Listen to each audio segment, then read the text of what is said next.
जीवन में जिस तरह से सुख और दुख एक ही सिक्के के पहलू हैं, रात और दिन एक ही सिक्के के पहलू हैं, चंदा और सूरज एक ही सिक्के के पहलू हैं, ठीक उसी तरह से आशा और निराशा भी एक ही सिक्के के पहलू हैं। आशा और निराशा के क्षण आते जाते रहते हैं। आशा जहाँ जीवन में एक संजीवनी भर देता है, संजीवनी शक्ति का संचार करता है, एक सकारात्मक ऊर्जा प्रदान करता है, वहीं निराशा मनुष्य को मृत्यु की ओर ले जाता है। क्योंकि निराश व्यक्ति जीवन से उदासीन हो जाता है और विरक्त होने लगता है। उसको लगता है कि हम कहाँ भाग जाएं। उसको जब आप परेशान होते हैं ना, ऐसा लगता है कि पूरी संसार, पूरी दुनिया मिल करके हमें ही परेशान करने में लगी है। क्योंकि निराश व्यक्ति जीवन से उदासीन और विरक्त होने लगता है। सिर्फ इतना ही नहीं, बल्कि लोगों से एक चिड़चिड़ापन भी उसे आ घेरती है। उसे अपने चारों ओर अंधकार फैला हुआ दिखता है। एक दिन निराशा आत्महत्या तक व्यक्ति को लेकर के चले जाती है। ये निराशा के कारण ही आए दिन हम लोग जो है पेपर में पढ़ते हैं। वह मजबूर कर देती है मनुष्य को आत्महत्या के लिए। मृत्यु के मुंह में जाता हुआ व्यक्ति भी आशावादी विचारों के कारण कई बार जी उठता है, और आशावादी विचार अर्थात वह संजीवनी नहीं मिली, निराशा से ही घिरा रहा, तो मजबूरी बस वह आत्महत्या करने जैसे अर्थात टेम्परोरी क्षणिक जो है परेशानी के चलते वह परमानेंट सॉल्यूशन निकाल लेता है।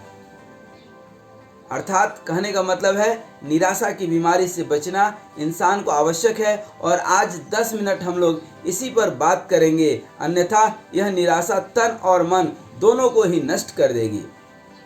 निराशा का बहुत कुछ संबंध मानसिक शिथिलता से भी होता है, जो किसी बीमारी या शरीर की गड़बड़ी से पैदा हो जाता है।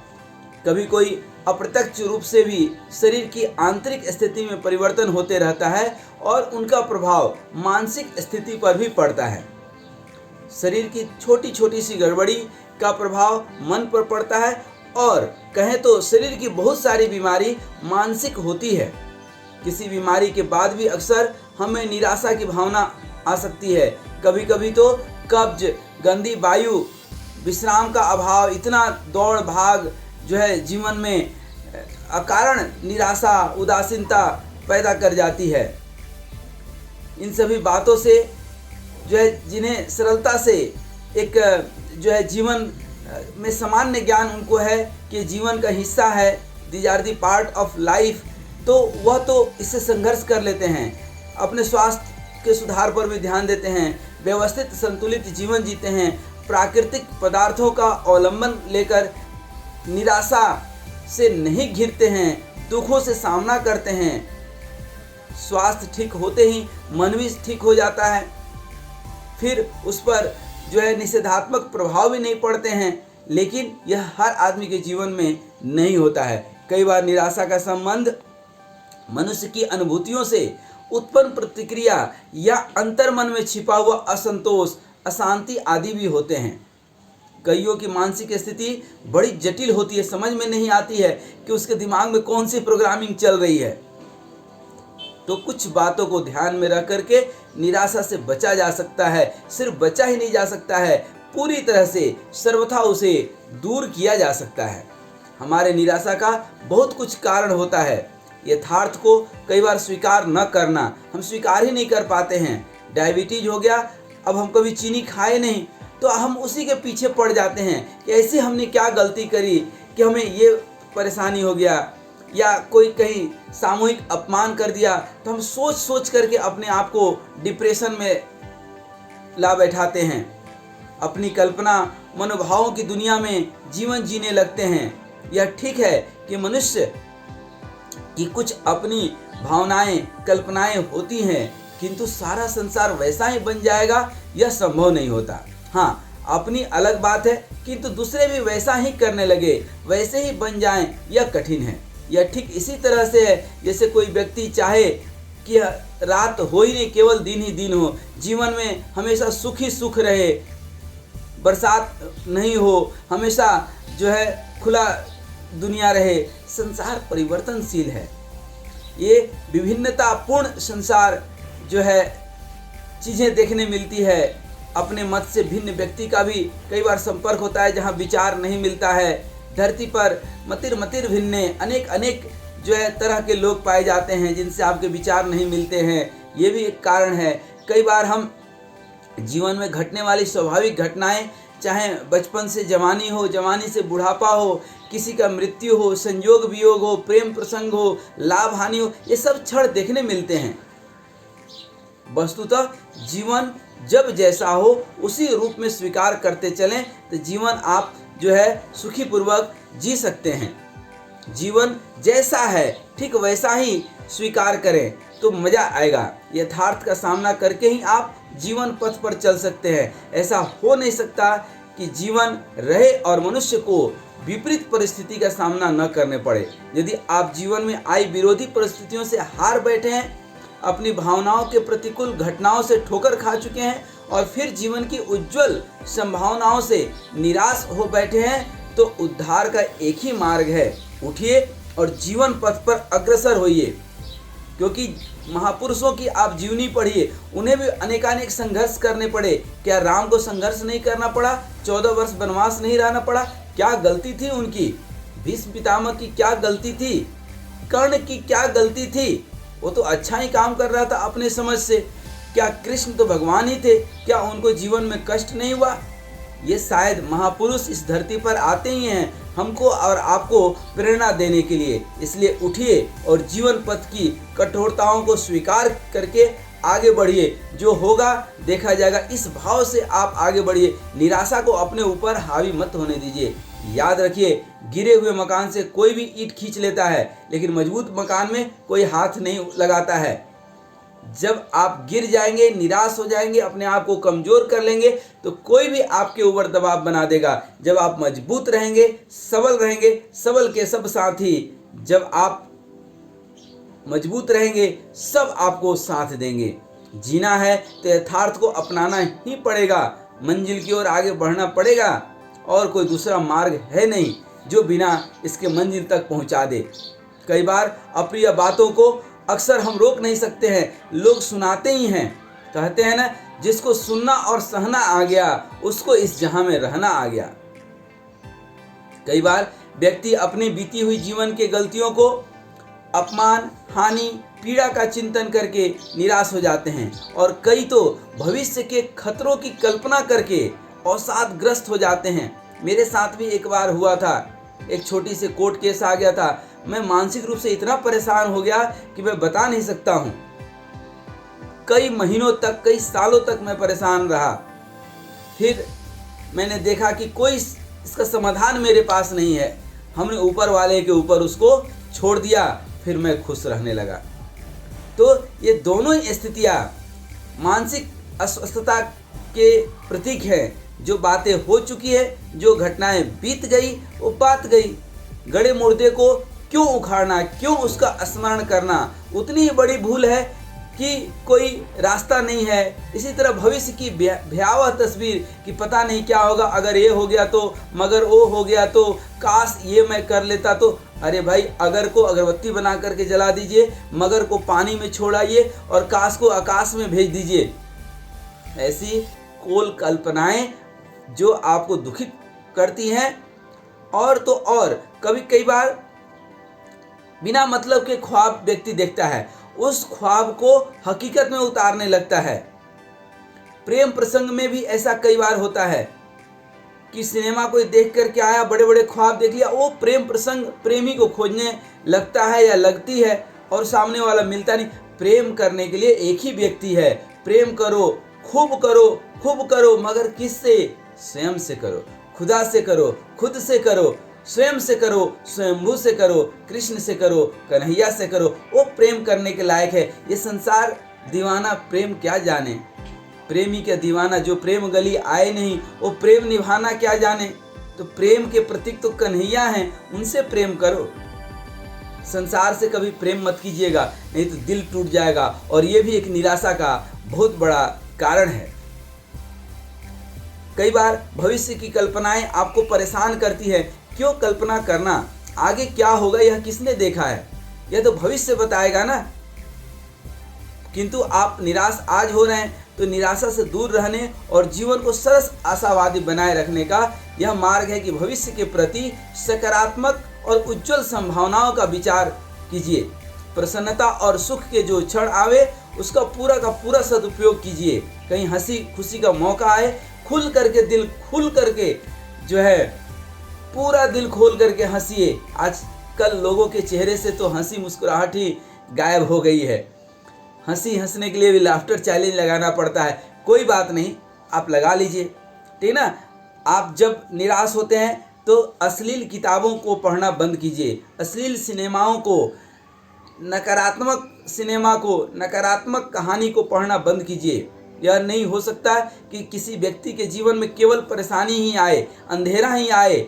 विश्वास रखिए, जीवन में उज्जवल पक्ष भी होता है। हम इस उज्जवल पक्ष को देखें, इस पर विचार करें तो निराशा पास नहीं फटक सकती है। लेकिन हम जीवन के अंधेरे पहलू को ही सामने रखकर विचार करते हैं और फलस्वरूप निराशा ही हाथ लगती है। निराशा का मनुष्य के दृष्टिकोण से बहुत ज़्यादा संबंध है। जैसा हम चश्मा पहन लेते हैं ना, वैसे ही दुनिया दिखती है। एक सकारात्मक चश्मा पहने, जैसी रही भावना प्रभु मूरत देखी वैसी, हम भगवान भी वैसे ही देखते हैं जैसी हमारी सोच रहती है। जैसी जिसकी भावनाएं होती हैं वैसे ही उसको प्रेरणा भी देने वाला मिल जाता है। यदि आपकी दृष्टिकोण सर्वप्रधान है, जो अपने ही लाभ के लिए जीवन भर व्यस्त रहते हैं, उन्हें निराशा, असंतोष और साध ही परिणाम में मिलता है। सिर्फ स्वयं अब खुद के लिए जिया तो क्या जिया, तो थोड़ा दूसरे के लिए भी समय निकालिए, दूसरे के लिए भी थोड़ा सा धन दान कीजिए, तो लोग आपके संपर्क में आएंगे। आपको एक खुशी होगी दान दे करके। जिनके जीवन में परमार्थ, सेवा, जन कल्याण की भावनाएं काम करती है ना, उनमें आशा, उत्साह, प्रसन्नता की धारा बहते रहती है। अतः निराशा से बचने का यह भी एक उपाय है कि दूसरे की सेवा करें, जरूरतमंद लोगों की मदद करें, दूसरे के लिए भले काम करें। निराशा से पीछा छुड़ाने के लिए बाग बगीचों में थोड़ा पानी दे दें, फल फूल पौधों की सफाई कर दें। परमार्थजीवी व्यक्तियों के जीवन में कभी निराशा पैदा नहीं होती। परोपकाराय धर्मस्य मूलम, यह उतना ही सत्य है जितना सूर्य अपनी यात्रा से कभी नहीं थकता। बड़े से बड़ा स्वार्थ सिद्ध होने पर मनुष्य को जीवन में एक अभाव महसूस होता है और उससे प्रेरित निराशा अवसाद उसे ग्रस्त कर लेता है। स्वार्थ प्रधान जीवन ही निराशा के लिए उर्वरक अर्थात खाद का काम करता है। इसलिए किसे बंधे बधाए खास ढरे पर चलते रहने से निराशा हाथ नहीं लगती है। इसलिए थोड़ा सा जो है अपने जीवन को दाएं बाएं भी करें, थोड़ा एक अलग नज़रिए से भी जीवन को सोचें। कई बार सरकारी नौकरी से निवृत्त होने वाले बहुत सारे लोगों में से अंतिम दिनों में बड़ी निराशा घिर जाती है। इसी तरह केवल अपने रोजगार में या किसी अन्य काम में एकांकी जीवन जीने से भी ऊब पैदा हो जाती है और फिर यही निराशा का कारण बन जाता है। जीवन निर्वाह के लिए हम कुछ भी काम करें, यह बुरा नहीं है, किंतु जीवन की अन्य प्रवृत्तियों को कुंठित कर लेना निराशा के लिए जिम्मेदार है। जीवन में कुछ कला, कुछ संगीत, साहित्य, खेल, मनोरंजन, सामाजिक संपर्क, यात्रा, तीर्थाटन, धार्मिक कृत्य आदि जीवन के अनेक पहलू हैं जिन्हें अपने दैनिक जीवन में शामिल करना चाहिए। भगवान का भजन, प्रार्थना ये बहुत बल देते हैं। खास करके जो रिटायर्ड लोग हैं वो तो प्रार्थना में ज़्यादा समय व्यतीत कर सकते हैं और करना ही चाहिए। निराशा का सीधा संबंध अपने बारे में बहुत ज़्यादा सोचते रहने से भी है, क्योंकि इससे अपराध भावना जोर पकड़ती है। मनुष्य अपने आप को अपराधी, कुकर्मी, पाप करने वाला समझने लगता है। हर मनुष्य अपने जीवन में कभी न कभी बुराई करता है, जाने अनजाने बुरे काम हो जाते हैं। लेकिन यह एक मानसिक कमजोरी है कि हम अपनी बुराइयों पर अधिक सोच विचार करने लगते हैं। इससे बचपन में भूलवश किए गए मामूली कुकर्म भी भारी अपराध जान पड़ता है और हम अपने आप को एक बहुत बड़ा अपराधी समझने लगते हैं। इससे मनुष्य का मन गिर जाता है, हीनता की भावना पैदा हो जाती है और निराशा जो है गला दबा देती है। अपने बारे में अधिक सोच विचार न करें। जो बीत गई सो बात गई। मैं बार बार इस चीज़ को दोहरा रहा हूँ। हार भी होती है, जीत भी होती है। जीत में इतनी भी खुश नहीं होना है कि लोग आपके अंदर अहंकार को देखने लगे, अहंकार की बू आने लगे, आत्म प्रशंसा के आप भूखे हो जाएं। और हार से इतना नहीं हार जाना है कि आप अवसादग्रस्त हो जाएं। जीवन में या बचपन में कई बार कुसंग, अज्ञान प्रेरित भूलों के कारण भविष्य में होने वाले महापुरुष भी बड़ी बड़ी बुराइयां किए हैं। आप उनकी इतिहास पढ़िए। अज्ञान, नासमझी की अवस्था में कुछ भी होना संभव है। समझ आने पर वह नासमझी करना गलत है, लेकिन अब जो गलती हो गई। आगे और हम क्या सकारात्मक पहलू कर सकते हैं जीवन में? न अभाव में जिए, न किसी के प्रभाव में, अपने स्वभाव में जिए। जो नहीं है कम, जो नहीं है उसका गम, जो नहीं है नहीं पालिए उसका ख्वाब, जो है वो है लाजवाब, जो है वो लाजवाब है, उसका आनंद लीजिए। कई लोग के बच्चे नहीं है तो इसलिए परेशान है, कई लोग के बच्चे उनकी नहीं सुनते हैं तो परेशान है। कई बार गृहस्थी लोगों की टूट रही है क्योंकि एक दूसरे के ऊपर विचार थोपते हैं, और जब अपना विचार नहीं थोप पाते हैं तो निराशा आने लगती है। अरे सबको अपने जीवन जीने का अधिकार है, किसी के ऊपर अपने विचार को मत थोपिए, अपने हिसाब से किसी को बदलने की कोशिश नहीं कीजिए, खुद सुधरिए, दुनिया सुधर जाएगी। इसलिए जो गलती हो गई, अपने मनोबल को क्षीण करना, निराशा से घिरना कोई अच्छी बात नहीं है। निराशा, नी को हटा दीजिए तो फिर तो आशा है। नीर धन आशा, तो निराशा, नीर मतलब पानी, अपने निराशा को पानी से धो लीजिए, मन निर्मल हो जाएगा। मल धुल गई तो निर्मल हो गए। और इस जीवन को एक सकारात्मक दिशा की ओर ले जा करके थोड़ा सा भगवत भजन, प्रार्थना कीजिए। इस प्रार्थना में बहुत बड़ी शक्ति है, बहुत बड़ी शक्ति है। आध्यात्मिक ऊर्जा की तुलना दुनिया की किसी ऊर्जा से नहीं की जा सकती है। हाँ, कई बार इसकी तीव्रता ज़्यादा होती है, कम होती है। यह जो है निर्भर करता है आपके प्रार्थना के ऊपर कि आपकी प्रार्थना की तीव्रता कितनी है। यदि द्रौपदी के जैसा पुकार हो तो भगवान श्री कृष्ण तो तुरंत आ जाएंगे और आपके सारे दुख दर्द को तो हर ही लेंगे। इसलिए उस पर विश्वास कीजिए। और जीवन में दो ही चीज़ है, जो समस्याएं हैं, एक समस्या का समाधान आपके पास होगा तो आप कीजिए, नहीं है तो ऊपर वाले के ऊपर छोड़ करके भी मस्त रहिए। जिस हाल में रहिए, जीवन जाए कश्ती में खुद रहना आप मस्ती में, जंगल में रहो कि बस्ती में, रहो अपने मस्ती में, किनारे रहो कि कश्ती रहो, रहो अपनी मस्ती में। हमेशा मस्त रहो, राम राम कहते रहो, अपना काम करते रहो। निराशा को हावी मत होने देना, टेंशन को हावी मत होने देना। चाहे दुनिया में किसी को तन दे दो, अपना धन दे दो, मन मत देना, मन मत खट्टा होने देना, मन मत तोड़ने देना, दिल किसी को नहीं देना सिवाय ऊपर वाले को। क्योंकि यह दुनिया में चाहे वो कोई भी हो, पिता हो, पुत्र हो, पत्नी हो, पति हो, कोई भी हो, दिल दोगे दिल तोड़ेगा। जीवन में सुनने की आदत डालिए, कहना बहुत हो गया। जिसको सुनना सहना आ गया जहां में, इस जहां में उसको रहना आ गया। हरि ओम तत्सत, हरि ओम तत्सत।